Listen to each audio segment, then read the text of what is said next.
Good afternoon, Prof. Harry and everyone. My name is Guan Ching. Today, I would like to present the answer to question 1 that my team and I had come up with.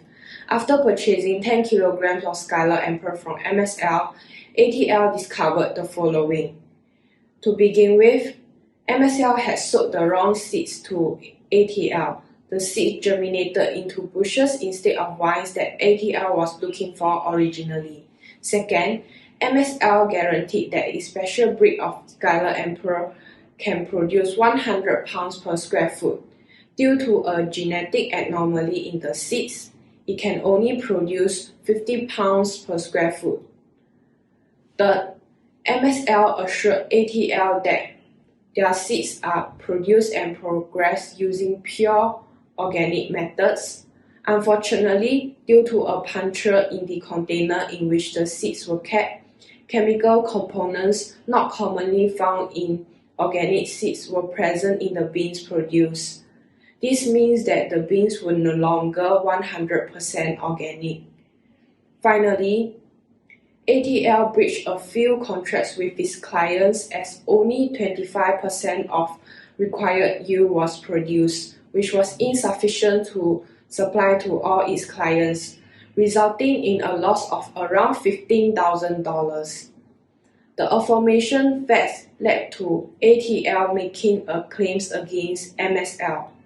That brings me to the end of my presentation. Thank you. Denzel will now go through the answers to question 2 and 3 in further details. Thank you, Guangqin. I will now explain our team's stance on question 2 and question 3. To answer question 2, we first have to understand what an express term means. An express term is one which has been expressly agreed between the parties. It can be made in orally or in writing. We have identified that there are 6 express terms based on the conversation between Mr. Gupta and Mr. Goh. Firstly, it will be that MSL provides 10 kilograms of Scarlet Emperor seeds in exchange for $5,000. Secondly, it will be that the Scarlet Emperor seeds provided by MSL produce 100 pounds of yield per square foot. Thirdly, it will be that the seeds provided by MSL be organic. Next, the prices of the seeds are subjected to a 10% World Environmental Day discount. Then, in the event that the seeds supplied are inherently defective or prove to be different in variety, MSL's liability is limited to replacing the seeds or providing the purchaser with a complete refund, provided that the defect is brought to MSL's notice within 14 days of purchase. Lastly, subjected to the previous point, MSL will not be liable for any direct, indirect, consequential loss or damage arising from the nature of such seeds. These are the 6 express terms that my team and I have identified. Moving on to question 3, we can see that there are 2 express terms that were breached. The first being that the 100 pounds of yield per square foot, as it turns out, it was only 50 pounds of yield per square foot. Thus, there was a breach in the express term. The second was that the seeds were organic. Mr. Gupta found out that the seeds were not organic and hence there was a breach in the express term. I will now hand over the time to Ray Jie, where he will proceed to explain question 4 and question 5. For question 4 and 5, we need to determine whether there is a need to imply any terms and also whether there was a breach of those terms. My team and I have identified 2 terms that a judge might be willing to imply. The first term can be implied using the 3-step process from the Sembcorp Marine case. In the first step, a gap arose due to a puncture in the seeds packaging, which resulted in a contamination of chemical elements not generally found in organically grown produced.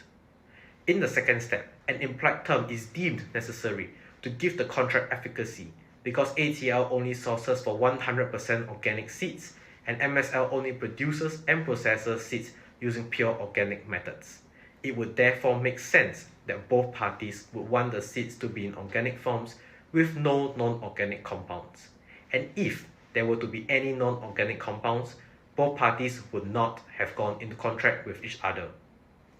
In the third step, the term that could be implied is that MSL should have exercised due care and diligence in ensuring that the seeds are not contaminated with non-organic materials. Both parties would likely have readily agreed to that term as both are businesses in the nature of dealing with organic seeds, and without saying, definitely would like the products to remain organic. With all three steps successfully applied, the judge will then imply that care and diligence should have been taken by MSL to ensure that the seeds are not contaminated. The second term can be implied using custom and usage.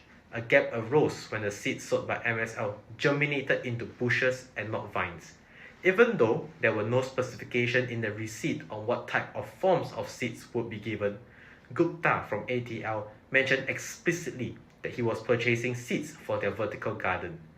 Since it is a well-established practice amongst vertical gardeners in Singapore to use vines, and Goh from MSL has an NUS degree in not just agriculture, but urban agriculture, means we can reasonably assume that he is well versed in the needs of vertical gardening and would likely know Gupta wanted vine seeds. Since it can be shown that using vines for vertical gardening is an established practice, this custom would bind both MSL and ATL.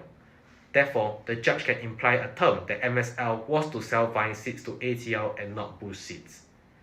Given that both terms will be implied by the judge, MSL will have breached both terms when the seeds were contaminated with non-organic chemicals and when MSL supplied ATL with bush seeds instead of vine seeds. Based on the presented facts, I believe that there were three terms that were breached in the contract. Firstly, the conversation between Goh and Gupta had established that ATL's company policy mandates the use of organic seeds only. Thus, I believe that the seeds being organic is a condition within the contract. Secondly, the same conversation revealed that Goh had reassured Gupta that he understood the needs of ATL's new project, coupled by the fact that Goh is well versed in urban agriculture and that it is common practice to use vines in vertical gardens.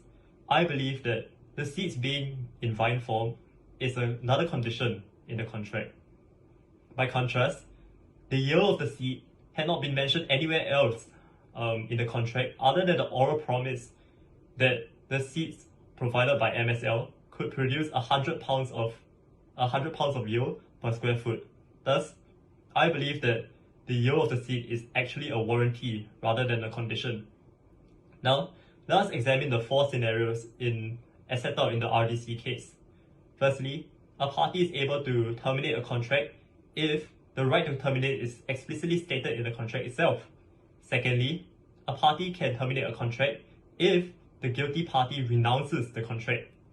Thirdly, through the condition warranty approach, a party is able to terminate a contract if the breach term is a condition itself.